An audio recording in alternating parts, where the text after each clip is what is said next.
Welcome back to the Active Magic channel. I have lost my voice, but we've got to make the show go on. All right, guys, welcome back to the Active Magic channel. Thank you for bearing with me. Today, we're doing Toxrill the Corrosive. Let's get into it, shall we? So here he is. Toxrill the Corrosive. If you haven't seen him, he's a cool 7-drop, 7/7 commander. He is double black, 5 generic, slug horror. This dude is as ugly as my voice is right now. Anyway, he's a legendary slug. At the beginning of each end step, put a slime counter on each creature you don't control. Sweet. Everything gets a slime counter. Creatures you don't control get -1 for each slime counter on them. Wow, that's fantastic. So let's go ahead and give them a lot of slime counters. Then, whenever a creature you don't control with a slime counter on it dies, create a 1/1 black slug creature token. For 1 black, 1 blue, sack a slug, draw a card. All right, so he's got some utility, and he's going to nuke the board every turn he's out. So before we even get into it, protect your commander, get your lightning greaves, get your swiftfoot boots, whisper silk cloaks, get those out there. But aside from that, let's get into it. So Toxrill, he's really cool. He's a really fun commander. And I really like the idea of building around him in like a battle cruiser type meta. So for that perspective, we got Frogify, Ichthor, and then Casmina's Transmutation. All of these cards help you deal with problematic massive creatures on their own. So they're all going to lose their abilities. They're all going to become 1 toughness creatures. And these are enchantment auras. Really great for commanders in general. Actually, before we get Toxrill out, this just shuts off a whole lot of commanders and what they can do. Very cool cards. I love these a lot. I use these in a lot of different builds, especially Alayla. All right. More. So let's go proliferating. Thrumming Bird is going to proliferate on combat damage. Contagion class, we're going to pay 4 mana and tap it to proliferate. It also, when it enters the battlefield, get a -1/1 counter on target creature. And Flux Channeler is a creature that's going to let us proliferate when we cast a non-creature spell. All of these are going to be really great. Flux Channeler, for the record, is 1 blue and 2 generic. All right, keep moving on. I don't have much left of my voice. All right, number 7, Strionic Resonator. So if we have Strionic Resonator with Toxrill, we can basically copy the triggered ability of putting a slime counter on everything. So now they got 2 slime counters. They're getting -2, -2, and that way we can copy that stuff every time, and their creatures are going to stay small forever. And it's awesome. I love Strionic Resonator. And there's so many other ways we can use this copying target triggered ability. This isn't activated abilities. These are triggered abilities. I really love it. This also works great in a track set. All right, number 6 on our list.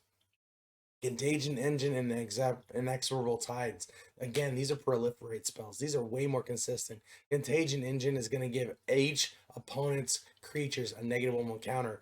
And then for 4 and tap, it'll proliferate twice. Awesome. Inexorable Tide is a 5-drop, 2 blue, 3 generic enchantment. It says whenever you cast a spell, proliferate. This gets bananas really quick. Doomblade, proliferate. I don't know, Brainstorm, proliferate. Lots of cool proliferate.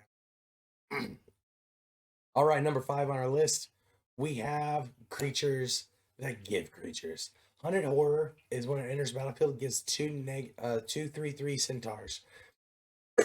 Hunted Phantasm gives 5/1/1 red goblins.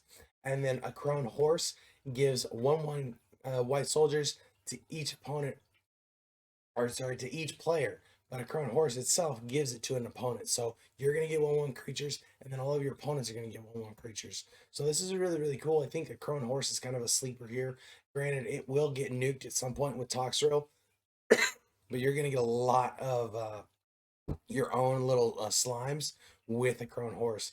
And this is how we're going to get our slimes and make sure that our opponents have creatures that we can kill. Number 4 on the list, Sun Spoiling and Polymorphous Chest.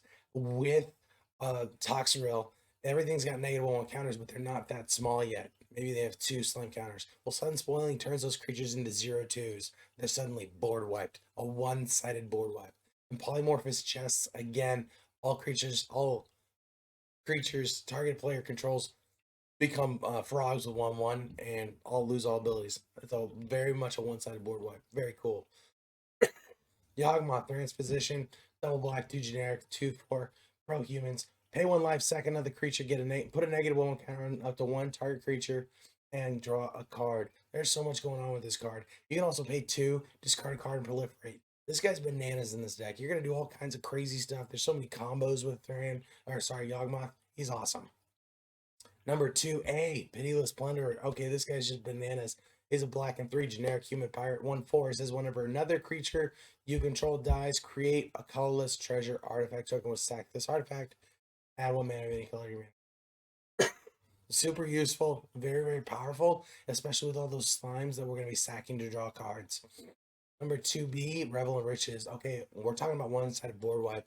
Revel in Riches is going to be a powerhouse here. For a black and 4 generic, whenever creature and opponent controls dies, create a colorless treasure token.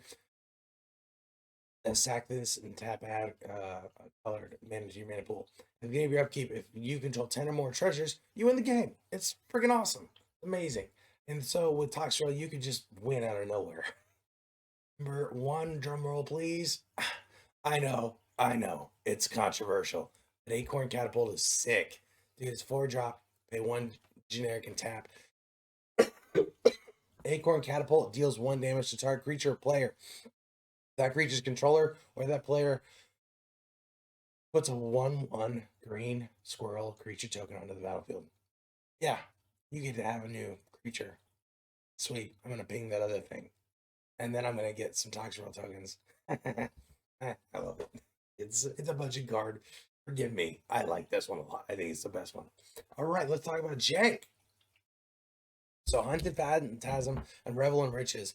Okay, so if we have this combo in place, we're going to give one of our opponents 5 red goblins.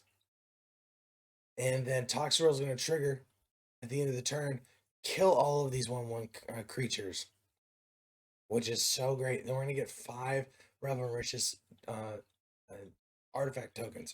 Treasure tokens. That's awesome. So we might just kill everybody else's stuff and those 5 goblins, and then we just win on our upkeep. Very cool. And then again, we can do the same thing with Polymorphous Jests. So we got an elf player that we're playing against. We just okay, you've got -1/1. Okay, cool, but my creatures are huge. While Polymorphous Jests, now they're stupid small, and they lose all abilities. They're really tiny. Nukes them. Revel in Riches triggers. You get all those treasure tokens, and you just win the game in your upkeep. It's so good. And so similarly, at the end of this opponent's turn, they don't think you're gonna win with Revel in Riches at your upkeep, and just bam, you win. Anyway, guys, thanks so much for coming out.